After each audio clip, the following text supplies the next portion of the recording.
12 News this morning, skyrocketing COVID cases closing down a local school. We are live on the Treasure Coast with how long the shutdown will last. Now, students are supposed to learn in the meantime. And the fate of the governor's ban on school mask mandates now in the hands of a judge. We're expecting a big decision in just a few hours. Why, whatever the outcome, this heated debate likely still has a ways to go. And then local funeral homes filling up just like our hospitals. The irony workers are seeing as people are saying goodbye to their loved ones. It all starts now. You're watching CBS 12 News this morning. Tropics very busy this morning on a Friday. Not taking Friday off, not taking the long weekend as Tropical Storm Ida formed yesterday. I'm Matt Lincoln. And I'm Ashley Klaus. A lot going on. The 9th storm named so far this hurricane season. We have team coverage for you. Lauren and Zach are tracking the tropics. Yeah, Zach's following live Hurricane Hunter data all morning long. But let's begin with Lauren on that latest track of Ida. Lauren? Yeah, so we got the advisory about an hour ago. Ida's still a tropical storm. It became a tropical storm about 12 hours ago. Winds now up to 45 miles per hour. It's going to be moving northwest. See that 3 right there? It's got the potential to undergo rapid intensification and become a Category 3 hurricane upon landfall, which will likely happen late Sunday night or late Sunday afternoon, early in the day on Monday. Looks like it's going to slow down quite a bit. We're going to talk more about this. Zach's got more on that rapid intensification, plus that Hurricane Hunter data coming up shortly. So this is Ida moving off towards the northwest. We'll see some moisture content kind of moving into our area, but it's going to rain regardless because it's the rainy season, and that's what happens here in Florida this time of year. A lot of storms coming on shore this morning, specifically down in Boynton Beach. A nice thunderstorm just off the coastline. We've had several strikes of lightning here. There does appear to be, an end to the thunderstorm activity with just some light rain behind it. But I'm going to monitor the cell coming on shore for you, likely dealing with some gusty winds and really just a lot of thunder out there. So if you live in Boynton, Lake Worth, or Delray, you can probably hear a lot of this thunder as this continues to pass on shore. So we're going to see these scattered showers throughout the morning. Matt, Ashley. All right, Lauren, thank you very much. Let's take a look right now on our roads, on-time traffic, and this is up in Indian River County in Vero Beach, where we are seeing no slowdowns. In fact, no major problems on our roadways at this hour. 6:02, this morning, COVID cases are rising in our schools from the Palm Beaches to the Treasure Coast.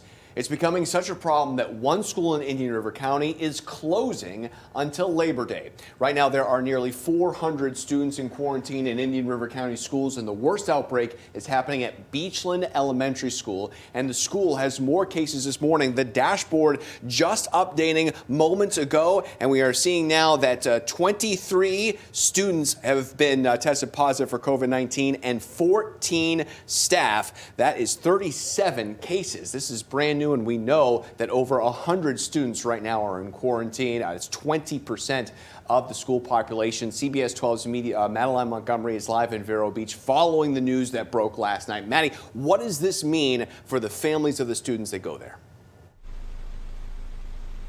Matt, the superintendent here in Indian River County, says the number of staff and students testing positive for coronavirus had him feeling like there weren't enough teachers to educate the kids here.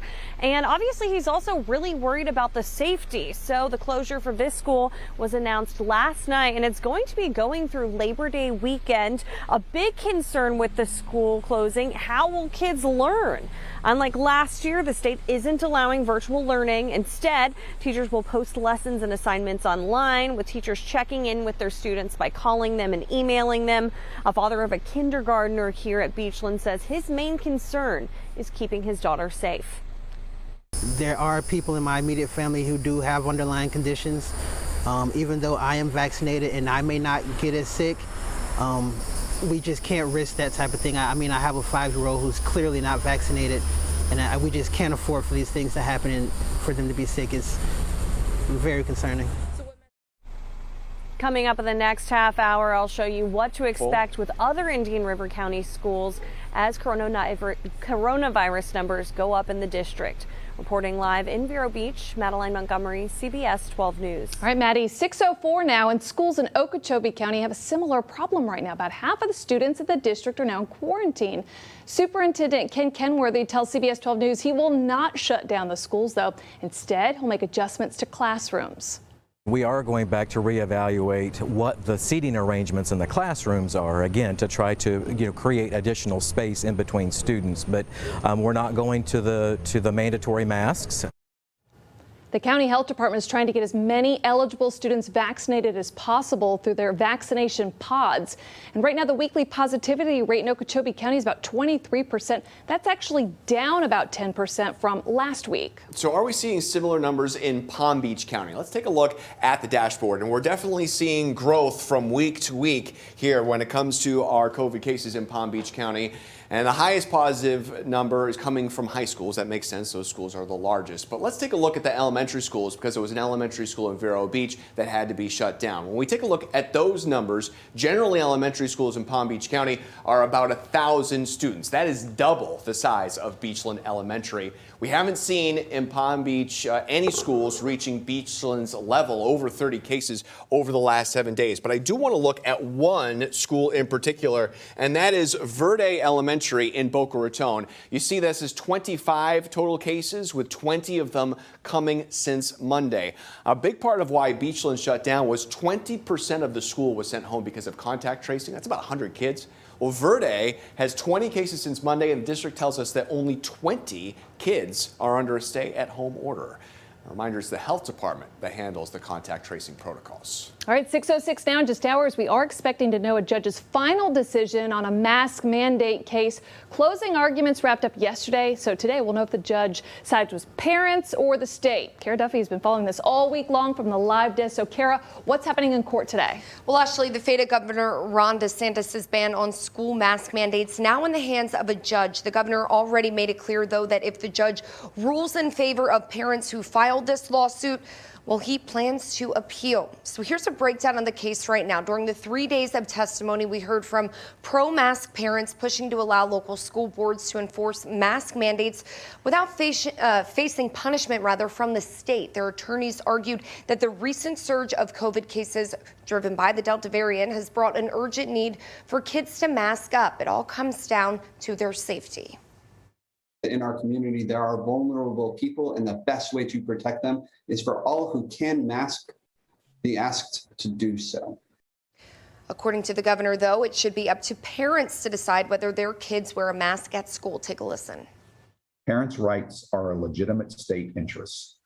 Florida parents have a fundamental right to raise their children, to include making the education and healthcare decisions for their children.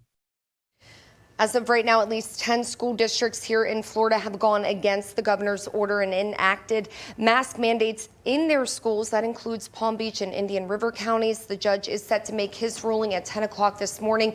Again, DeSantis says if they lose, he will appeal. So whatever the outcome may be, settling this heated debate likely has a ways to go. Matt? All right, Kara, 6:07, the ruling on this decision comes as the governor has threatened Broward and Alachua school districts and its board members with a punishment for challenging his mask mandate. Those districts cover Fort Lauderdale and Gainesville, and they've already said they will not back down. State has already threatened to withhold funding equal to the school district's board salaries. But the governor says we could expect to know of more penalties soon and expects parents to fight the mandate. And then I know there's parents who've had their rights taken away who are going to pursue legal action. I think you will see that in some areas. We feel that the legislature really made a big statement with their parental bill of rights. As we reported all week long, Palm Beach County will take legal action against the governor's order. We have not heard yet if the district, along with 7 others, have received a letter from the state. 6:08 is the time, and right now hospitals are filling up across South Florida. Palm Beach County new data shows only 4% of ICU beds in the county's 17 hospitals are available. And it's not just hospitals, too. Local funeral homes, they're also maxed out. Palms West Funeral Home in Royal Palm Beach tells us the irony of people who come to a funeral for somebody who died of COVID is that sometimes they're not wearing a mask. If you're coming in here to pay your respects to your friend or your loved ones and you do not want to wear a mask, you're taking your life into your own hands. I keep saying that. Wear a mask, put your pride away. Just wear the mask. So at this particular funeral home, staff members do have to wear masks, and they do recommend them for everybody else coming through their funeral home. This morning, the U.S. Supreme Court cleared the way for evictions to resume during the pandemic. This move from the High Court blocks the Biden administration from enforcing a temporary ban on evictions put in place because of the pandemic. The decision ends protections for about 3.5 million people. 6:09 now. It's a race to evacuate in Afghanistan. We'll tell you how many people still need to get out after those deadly terror attacks just yesterday. And a man killed at random while eating with his wife and one-year-old son at a Miami Beach restaurant. Now local police are being tasked with finding a way to keep something like that from happening again. Plus, we are tracking Ida this morning, and the hurricane hunters out in full force. We're throwing everything we've got at it. We'll take a live look at the hurricane hunter data, and we'll talk about why Ida is likely to rapidly intensify. That's coming up after the break. You're watching CBS 12 News, the one to turn to.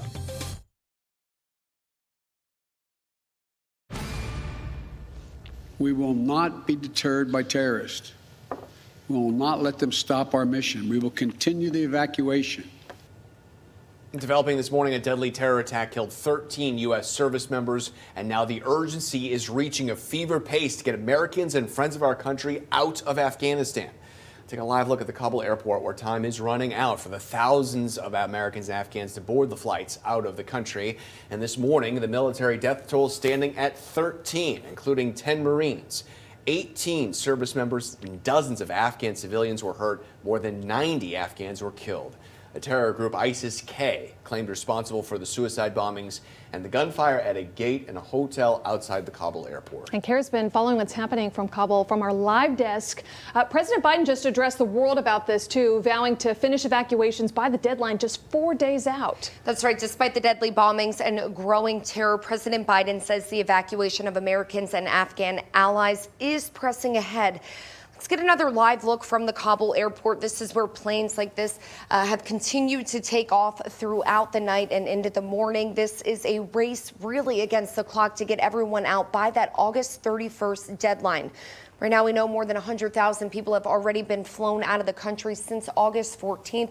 That includes most of the 6,500 Americans living there. President Biden now vowing retribution against ISIS-K for yesterday's deadly attack. The terror group even posting a picture of the alleged suicide bomber.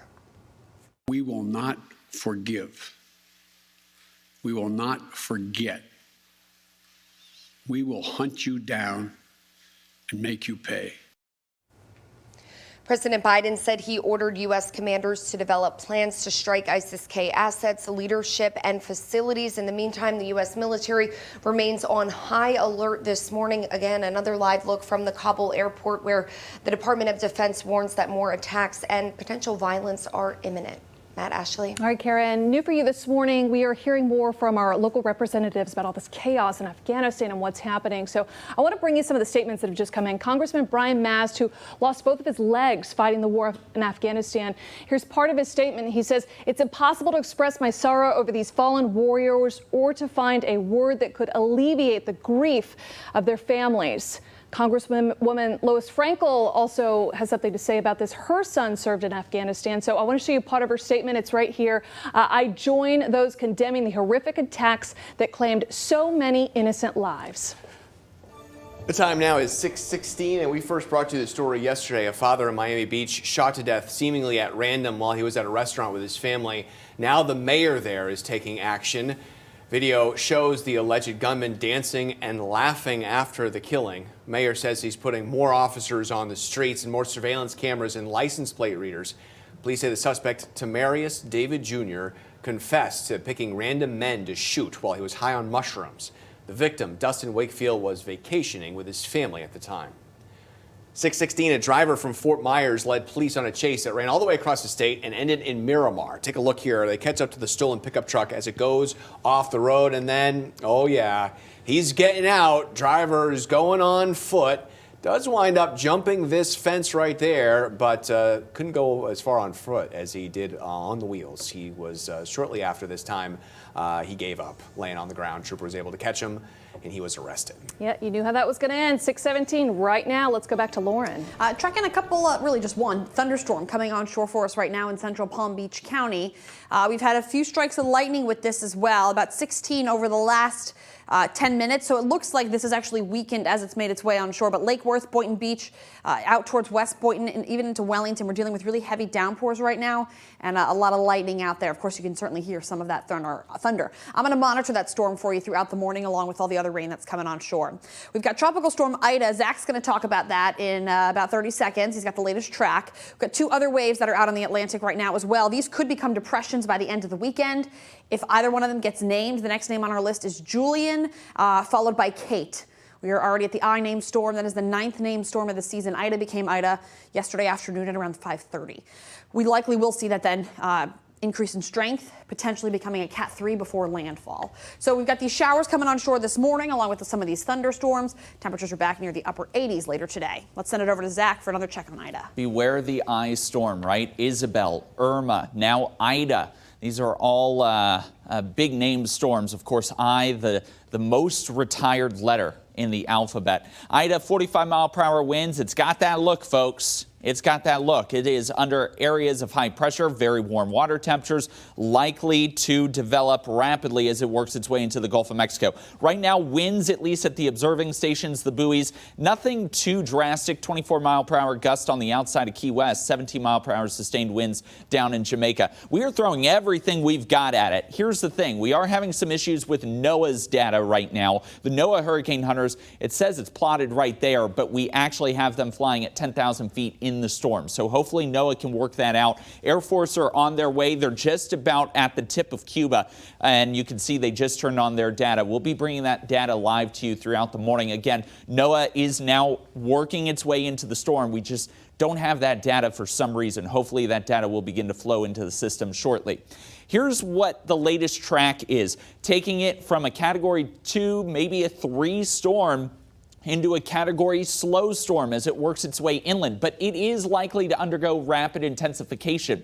That means 35-mile-per-hour wind increase in just 24 hours. 1 in 3 storms will undergo RI, and most Category 4 and 5 storms undergo RI at least some point in their life cycle. A lot of them happening in the Gulf of Mexico, and despite how small this body of water is, we saw storms like Laura and Zeta last year undergo RI. Ida could easily be doing that this week. Guys. Yeah, what is the thing with those ice storms, Zach? All right, it's coming up on 6:20 here, on-time traffic, and this is in Delray Beach where we are seeing traffic up to speed, no major problems on our roadways. Well, opening night of high school football in South Florida, and some of the games have already been sacked. Yeah, big changes for Friday night games because of COVID. We're going to tell you how schools are working to keep everyone, the fans, the players, keep them all safe. Plus, rallying behind a racetrack. The petition gaining ground to save the Palm Beach International Raceway and what developers want to do with it. And taking a live look at Cocoa Beach near Orlando. Heavy rain there. We'll be right back after the break.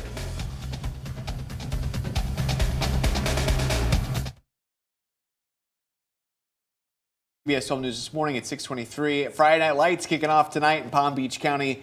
This morning, though, that we are learning 2 games are off. Lake Worth Beach versus Suncoast canceled due to COVID-19. Park Vista versus Olympic Heights also canceled. Yesterday, both games will be rescheduled for a later day. But for the games that are on, if you are headed out to one of these games tonight, we have some things you will want to know first. Within the Palm Beach County School District, stadiums and gyms will only allow 50% capacity. Fans will have to social distance and wear masks. Cleaning crews will sanitize bleachers and all the sporting equipment after each practice and game. By the way, parents can't watch practices for now. You can read more about these protocols right now at CBS12.com. Also can't get hot dogs anymore. Big bummer. You know, just prepackaged foods. All right, speaking of sports this weekend, hey, watch the Dolphins take on Cincinnati in their last preseason game. Tua, a lot of the starters being rested, they're not going to play, but still, good opportunity to watch the Fins before the real games start Sunday at 4 o'clock right here on CBS 12 News. We'll have all the highlights later on CBS 12 News at 11. Ooh, Lauren, how's the weather looking in Cincinnati for this weekend? They should have come to Florida, guys. The Dolphins will feel right at home with the 91-degree temperature. Sweltering. Right? Look at that. That looks so fun. Yeah, 90 degrees at kickoff at 4 in Ohio. 91 Bengals wearing black. Are they really? Probably, maybe. It's a bad idea. That's not a good idea. I would wear, everyone should wear white or a lighter color. That's better than, because the darker colors absorb all that heat. Shirts versus skins, maybe. They could do that. We'll have to call Joe Burrow and ask. 88 degrees at 6 o'clock. It's just going to be hot up there for them. But, you know, the Dolphins are used to this. I just don't think the Bengals are used to this. A quick check on the forecast across the Treasure Coast. We've got a few showers coming on shore for the morning. Not a ton of rain falling out there right now. But it is 80 degrees in Fort Pierce. How about that? going to be warmer in Cincinnati, Ohio for the game. Look at the hour by hour for the rest of the morning and into the afternoon. About 84 by 1. I even think our models are going a little too cool with the temperatures today. We're probably still going to head towards the upper 80s, and then we'll be near 90 through the weekend. Matt and Ashley. All right, Lauren, thank you. A local elementary school closing temporarily because of a COVID outbreak. CBS 12 News is going one-on-one with the superintendent, why he says shutting down the school was the right decision. Also, hospitals filling up, now worried they could run out of oxygen soon. Now, some cities in Florida taking action to help. It's coming up in less than 10 minutes from our live desk. And as we head to break, here's a look. Tropical storm Ida. If you got any friends, family down the Gulf Coast, have them keep an eye out. We'll be right back.